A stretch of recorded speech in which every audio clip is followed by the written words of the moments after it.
¿Sí? Y ahora sí. ¿Se visualiza? Sí, ahora sí. Muy bien. Miren,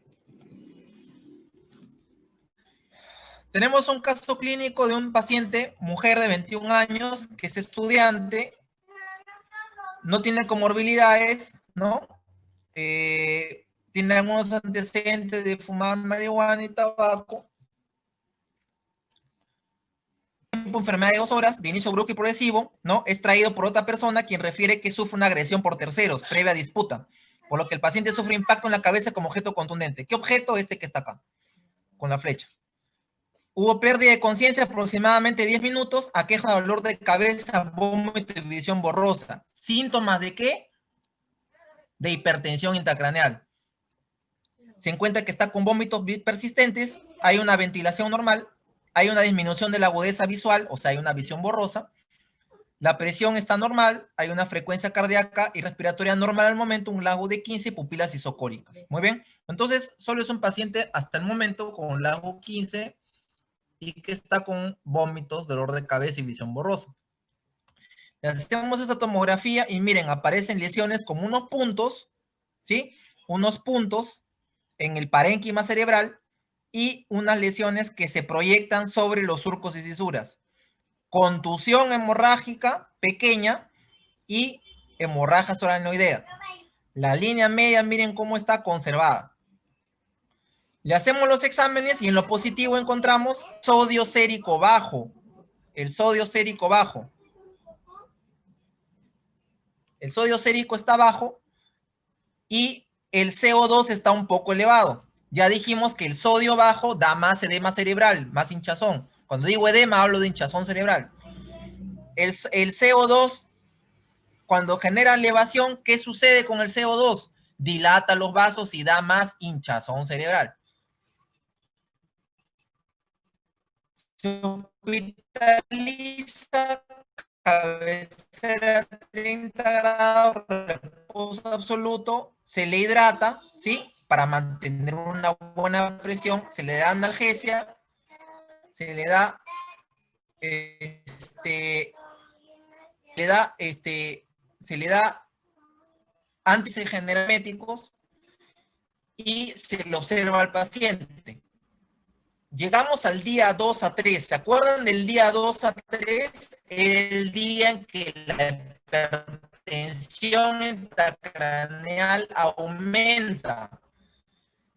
Encontramos una presión arterial más baja, 88-60, ¿no?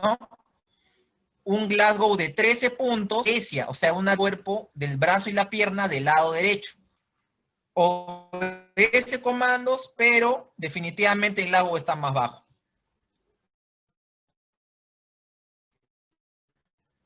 Tenemos riesgo de cuando baja esta presión de que no le llegue buena sangre con oxígeno al cerebro y se infarte el cerebro. Tenemos una lesión, mejor dicho, cuerpo. Entonces, si la fuerza, este es el lado izquierdo y este es el lado derecho. Entonces la debilidad era derecha. Entonces el daño está en el cerebro. Sí se correlaciona. Miren ustedes, hay una contusión acá. Pero si es que el paciente ha empeorado, quiere decir que algo pasó. Entonces le hacemos una nueva tomografía, ¿sí? Y miren lo que encontramos. En el segundo o tercer día se hizo más hinchado el cerebro. Miren la contusión pequeña en puntos, cómo se convirtió en estos puntos más grandes y tiene más edema. Borrados los surcos y las fisuras, la línea, ¿se acuerdan del septum pellucidum? Lo que dividía los ventrículos laterales, está acá septum pellucidum. Si yo trazo la línea imaginaria de aquí para acá, el septum pellucidum está hacia un costado, desviación de la línea media. ¿Se acuerdan las cisternas de la base del tronco encefálico? Ya no se ve todo, ya no se ve la isla rodeada toda de agua, sino se ve solo una parte del líquido. Cisternas de la base comprimidas. Borramiento de surcos y cisuras, lesión ocupante de espacio, desviación de línea media y obliteración, borramiento de las cisternas en la base o compresión, signos de hipertensión intracraneal radiológicos. Si lo sumo a los signos de hipertensión intracraneal clínicos, cefalea, vómito, entonces tenemos hipertensión intracraneal clínica y radiológica. Muy bien. Ya. Diagnóstico, hipertensión intracraneal por traumatismo cráneoencefálico. ¿Qué tenemos? Contusión cerebral. ¿Qué se le hace a este paciente? Se le decide seguir la presión intracraneal. Se lo coloca en sala de operaciones, ¿sí? Se le hace la incisión de piel, con el bisturí 21 se le abre la parte cutánea muscular, se le hace la trepanación, se abre la dura madre, se coloca el sensor, se coloca el transductor y lo visualizamos acá el transductor, el monitor de presión intracraneal. Miren, acá muestran la cifra. Y cierran las planos cutáneo muscular y pasa a recuperación en la UCI. Ya este paciente ya está en UCI, cuidados intensivos. Pero en el día 4 de estancia en el hospital encontramos que la presión arterial aumentó 200 y 140. La frecuencia cardíaca bajó y se alteró los parámetros de la ventilación del paciente. Entonces, ¿qué vamos a encontrar acá? Hipertensión, bradicardia, alteración ventilatoria. Acá tenemos otra triada, la triada de Cushing. Entonces, si a esto le sumamos que en el monitor PIC le encontramos 29 milímetros de mercurio, estos más de 22, le retiramos la sedación para valorar, cuando quieran valorar específicamente un estado neurológico con Glasgow, tienen que quitarle la sedación al paciente. Este paciente estaba sedado. Le encontramos 7 puntos, o sea, ha bajado el Glasgow, está peor. Monitor PIC 29, más de 22. Triada de Cushing, triada de cefalea, vómitos y visión borrosa que ya tenía. Alteración motora, miren, hay una hemiplegia. ¿Se acuerdan que era hemiparesia? O sea, debilidad. La palabra paresia significa debilidad y la palabra plegia es ausencia total. En la paresia está débil, en la plegia ya no hay nada de fuerza. Del lado derecho. Entonces, déficit motor nos indica que hay una hipertensión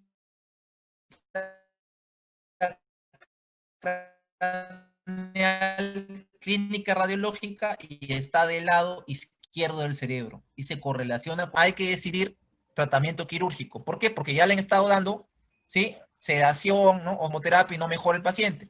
Se le hace una craniectomía descompresiva, ¿sí?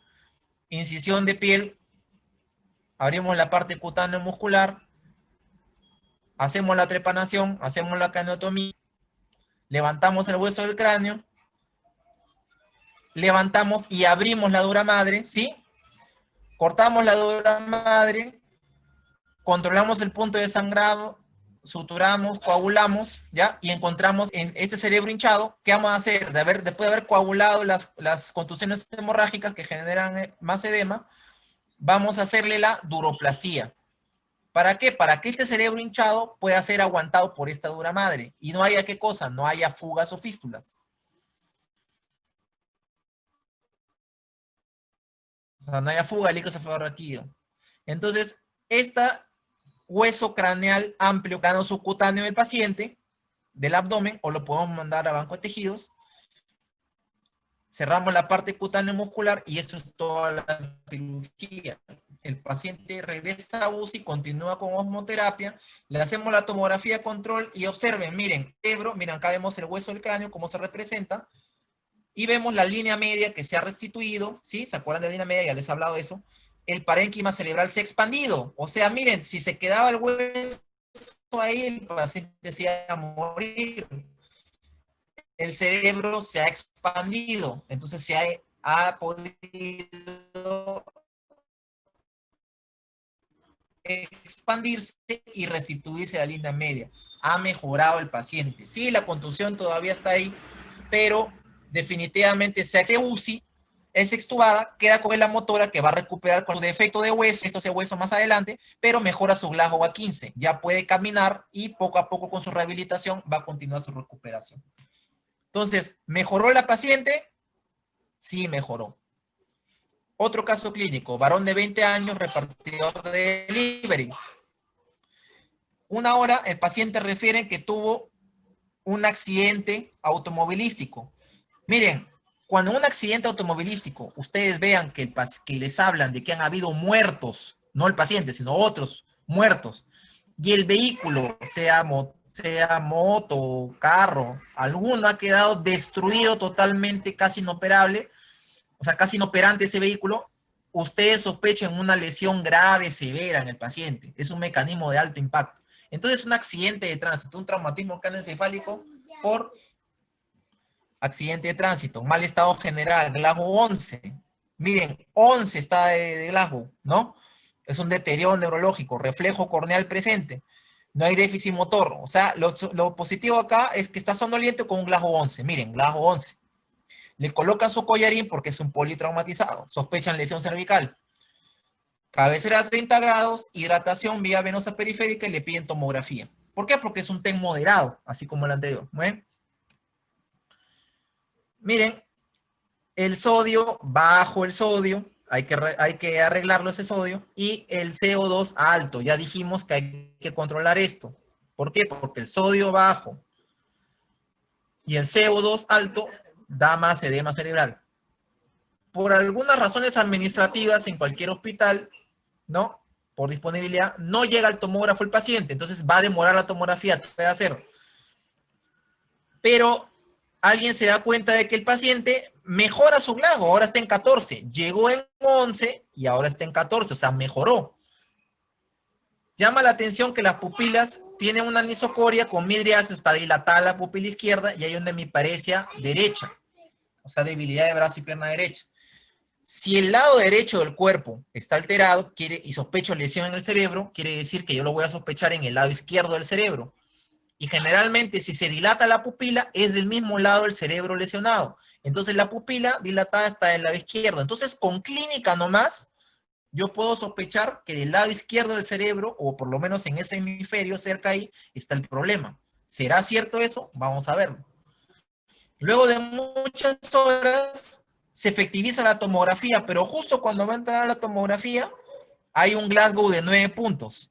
Reflejo corneal sigue presente, pero sigue con la anisocoria y la parte motora empeora, hay plegia, hay parálisis. Miren, Glasgow 11, después pasó a 14, o sea, estaba abajo, luego subió y finalmente volvió a bajar el Glasgow a 9. Clínicamente, esto es acorde con el síndrome de Petit, con la triada clínica de Petit. Miren cómo solo con la clínica yo puedo saber que hay una triada de Petit, hay un deterioro neurológico, signos y síntomas de hipertensión intracraneal, puedo colegir o inferir, hacer la hipótesis que del lado por la pupila, en el lado izquierdo del cerebro o cerca ahí está el problema del hemisferio. Por la parálisis de cuerpo, puedo colegir que del lado contralateral, o sea, del cerebro izquierdo, ahí está la lesión. Entonces, cuando pido mi tomografía, yo ya voy con una idea en la cabeza de que en qué lado voy a encontrar la lesión. ¿Qué tomografía pedimos? Cerebral sin contraste con ventana ósea. Noten cómo en la ventana parenquimal, que es esta y esta, a diferencia de la ventana ósea, miren cómo en la ventana ósea aparece una fractura de cráneo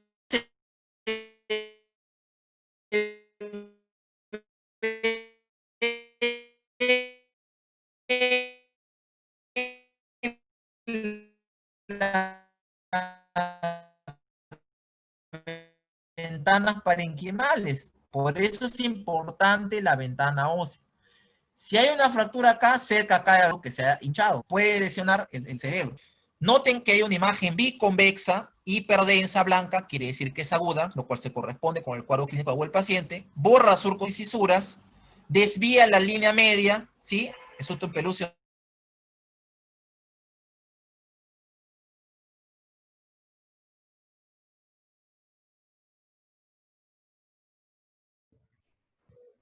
¿Escucha? Doctor, dejó de compartir. Sí, doctor.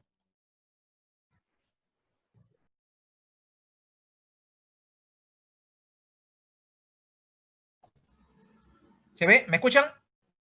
Sí. Ahora sí. Ya, me ven, ¿no? Ya, voy a apagar un poco un rato el video para que se pueda ver, ¿ya? Para que el ancho de banda no sea más, más eficaz. Dijimos que hay una desviación de línea media, borramiento de surcos y cisuras, o sea, edema cerebral. Hay una imagen biconvexa, ocupante de espacio, ¿sí? ¿Y qué cosa parece? Parece un hematoma epidural, lo que yo sospeché. Y justo está del lado izquierdo, que es donde yo sospechaba también.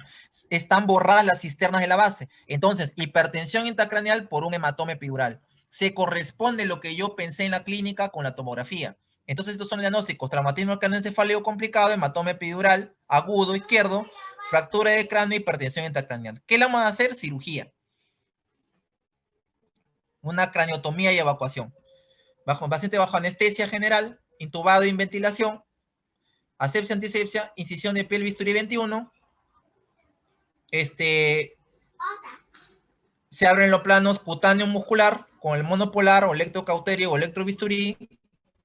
Se hace la trepanación del hueso de cráneo múltiple, se hace el corte con la cuchilla con el craniótomo, se levanta el hueso craneal y ahí vemos el hematoma epidural sobre la dura madre, como sospechamos y como se veía. Coagulamos, aspiramos y evacuamos el hematoma y aspiramos, ¿sí? Controlando el punto de sangrado, que probablemente es la arteria meningia media, con esto que es el bipolar. Miren cómo voy a usarlo para coagular. Voy a suturar la dura madre para juntarla con el hueso craneal y regresar el espacio que era real, regresarlo a virtual, ¿sí? O sea, en otras palabras, pegar la dura madre al cráneo para que no se acumule un espacio donde se acumule el hematoma, se vuelve a formar. Le hago los puntos de Dandy, como ya hemos hablado, se cierra la dura madre suturando, se coloca el cráneo dentro de lo que se puede y se cierra la parte musculocutánea. Se corrige el sodio, la osmolaridad, se hace una tomografía, miren, la línea media se ha restituido, ya no está el hematoma epidural y están los cambios postquirúrgicos. Acá sí hay hueso craneal porque lo he vuelto a poner, los cambios postquirúrgicos. Pasa hospitalización, mejora el Glasgow, ya no hay déficit motor, mejoró la fuerza motora, la herida está bien, luego 5 días es dado de alta y continúa con controles ambulatorios. ¿Le ayudó la cirugía al paciente? Sí.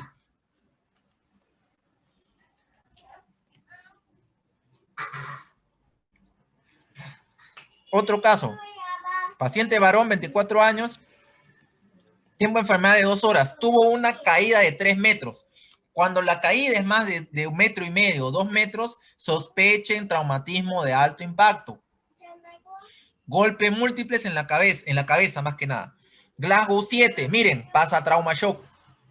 Hay una anisocoria, midriasis derecha y una hemiparesia izquierda. La hemiparesia es contralateral al hemisferio, o sea, y la midriasis es ipsilateral, o sea, del mismo lado del cerebro. Entonces, si la midriasis es derecha,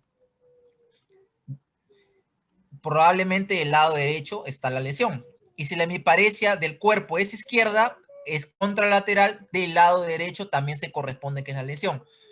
Y si hay un Glasgow bajo, sospecho que es por una lesión dentro de la clínica de un golpe en la cabeza y por una lesión que está en el lado derecho. ¿Será cierto? Vamos a pedirle tomografía porque ya está hospitalizado también. Sodio bajo, miren, CO2 alto, ambos dan edema cerebral, hay que corregirlo. Lo demás se encuentra sin alteración. Radiografías de otros órganos importantes, porque ya dije que hay que descartar en otros órganos. El perfil de hemostasia coagulación también es importante. Pasa cuidados intensivos para monitoreo, está entubado. Miren, la presión arterial está un poco alta, 180, 120, frecuencia cardíaca 56. El sodio ya mejoró, la osmolaridad también. ¿Qué cosa habrá en la tomografía? Una imagen en semiluna. S es semiluna con S es subdural. Sospechábamos que estaba en el lado derecho. Entonces, efectivamente está en el lado derecho. Borra los surcos y cisuras. Como es hiperdensa blanco, es aguda. Se tapan las cisternas de la base. Se borran los surcos y cisuras. Se desvía la línea media. Signos clínicos radiológicos de hipertensión intracraneal. Muy bien. Acá hay una fractura que no se ve en la ventana parenquimal, sí se ve en la ventana ósea. Muy bien. Entonces, fractura de cráneo, hematoma subdural y edema cerebral. Hasta acá se ve. También se puede ver una contusión hemorrágica pequeña acá, ¿no? Pero lo principal es esto, doctores, el hematoma subdural. Muy bien, con la fractura de cráneo. Cirugía de emergencia se indica una vez que se completa, anestesia general, asepsia, antisepsia, incisión de piel, bisturí 21, se abre la parte cutáneo muscular en orden con el monopolar, trepanación, craneotomía, se saca el hueso craneal, ponemos una sutura con su aguja en la dura madre, la levantamos, hacemos un corte con el bisturí 15, abrimos la dura madre con la tijera y miren qué cosa hay debajo. Debajo la dura madre está, o sea, subdural, ¿qué cosa está? El hematoma subdural. Coagulamos, aspiramos, evacuamos, irrigamos, controlamos los puntos de sangrado y como está hinchado el cerebro, le hacemos la duroplastía para que la dura madre resista al cerebro hinchado. Se manda, es una canictomía compresiva, se manda el hueso a plano subcutáneo del abdomen o a banco de tejido, de acuerdo al caso. Se cierra la parte cutánea muscular y miren el paciente cómo queda con su hueco, ¿no? O sea, tal sobre la piel, acá que falta el hueso craneal. Pasa cuidados intensivos retornando.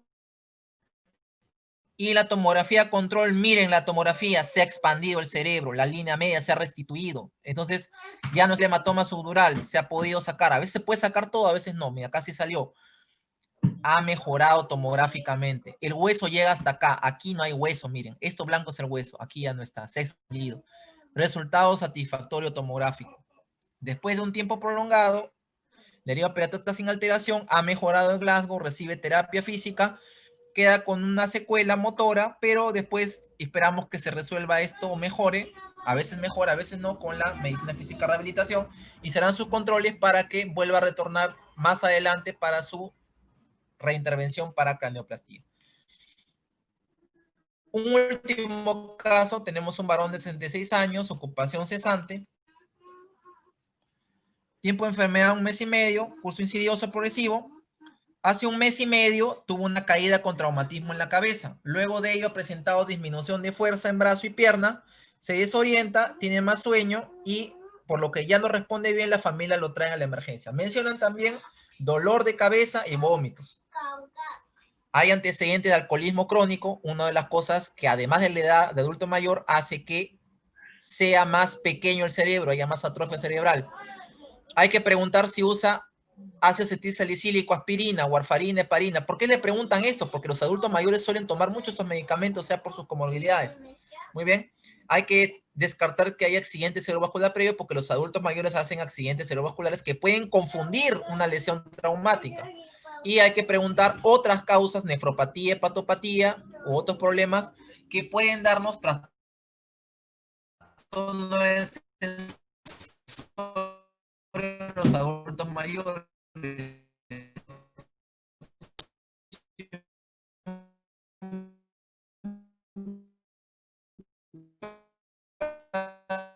Adulto mayor, un hematoma subdural, van a pensar en problemas de tipo de problema. Al examen, Glasgow 11, desorientado, hay una hemiparesia izquierda, o sea, si es izquierda, debe ser contralateral. La lesión debe estar en el lado derecho probablemente. Glasgow 15, las pupilas están discóricas. ¿Por qué no decimos discóricas? Porque este es un paciente que tiene catarata y los adultos mayores suelen tener cataratas, lo cual da leucocoria. Leucocoria es una pupila anormal diferente, blanca. Si la comparamos es diferente, por lo tanto será discoria. Es una alteración en su forma, en su aspecto, no en su tamaño. Eso diferencia la discoria de la anisocoria. Acá en este caso es discoria. Busquen catarata en los adultos mayores siempre. Se hospitalice con reposo absoluto, cabecera a 30 grados e hidratación, se le indica tomografía sin contraste. Sodio bajo, hay que corregirlo, ¿no? Lo demás está aparentemente normal. En la tomografía cerebral sin contraste, una imagen en semiluna que borra surcos y cisuras, hipodensa, o sea, negro, desvía línea media, hematoma subdural crónico. El sangrado crónico suele ser fluido, líquido. Diagnóstico de hematoma subdural crónico con hipertensión intracraneal, un agujero, irrigarlo y drenar el hematoma subdural. Hacemos una incisión más pequeña, bisturí 21, con el paciente bajo anestesia general, hace antisepsia, se abre el plan de cutáneo muscular, se hace la trepanación, se abre la dura madre en aspa, sale líquido, negruzco líquido, se coloca el dren, ¿no? Y se irriga multidireccional y prolijamente, se saca el dren por contrabertura, se cierra la piel Y este DREN se coloca una bolsa de tipo negativo, como el popen, o una bolsa tipo a gravedad reservorio. Entonces, este es el DREN del hematoma sudural. Esto va a salir en 3 a 5 días generalmente. En la tomografía control vemos los cambios postquirúrgicos de la trepanación, este es el agujero de trepanación, ha mejorado la línea media, ya no se ve el hematoma sudural. La herida operatoria está bien, mejora el glajo, mejora la parte motora, el DREN se quita a los 5 días, presenta una evolución satisfactoria y va a continuar su manejo ambulatorio. ¿Le ayudó la cirugía al paciente? Respuesta, sí. Listo. Eso es lo que quería compartir con ustedes con respecto al traumatismo craneoencefálico. Vamos a hacer un intermedio y luego vamos a retornar para Doctor, hacer traumatismo vértebro-medular. doctor, ¿me escucha? Sí, Una consulta. sí, escucho. Quería preguntarle acerca de la reposición de sodio. ¿En cuánto tiempo tendríamos que llegar al objetivo de sodio? Porque creo que la reposición de sodio rápida condicionaría mi elinolisis continua. ¿No estoy incorrecto o está bien? Así es variable, no hay que excederse en la reposición rápida, eso es cierto, eso es un problema que se puede generar. Generalmente no hay que pasarnos pues no hacerlo en menos de una hora, ¿no? ¿Para qué? Para evitar que las fibras de la protuberancia se destruyan. Entonces el sodio se debe reponer de a pocos, ¿no? Progresivamente, con controles intensivos, ¿no? Con el AGA o electrolitos venosos. En realidad, el control de electrolitos se hace mejor con los electrolitos venosos más que con el AGA. Eso es una cosa que tienen que tener en cuenta. Son más fidedignos los electrolitos venosos que los del AGA. O sea, los gases arteriales, como saben ustedes. Entonces, la reposición no deben excederse en el tiempo, ni hacerla muy rápido para que no se vaya al otro lado. Desde el punto de vista de la hinchazón cerebral, la hiponatremia es mala, porque hincha el cerebro. Pero el otro extremo, o sea, la hipernatremia, tampoco es buena cuando se hace reposición muy rápido. ¿Por qué? Porque destruye las fibras del tronco encefálico en su parte de la protuberancia y nos produce mielinolisis espontánea, que esto genera un daño masivo con cuadriplegia, alteración del sensorio y de los movimientos del paciente que lo pueden dejar, como decimos nosotros, altamente secuelado o también vegetal, ¿no? Así es. Entonces hay que tener cuidado, como se dice comúnmente, ¿no? Entonces hay que tener cuidado de no reponer muy rápido. Listo, Doctor, doctor. la reposición tiene que ser, el objetivo se tiene que alcanzar después de la hora recién. Sí, en general después para que no sea tan rápido, ¿no? Por lo menos después de la hora. Está bien, doctor. Así es. Gracias.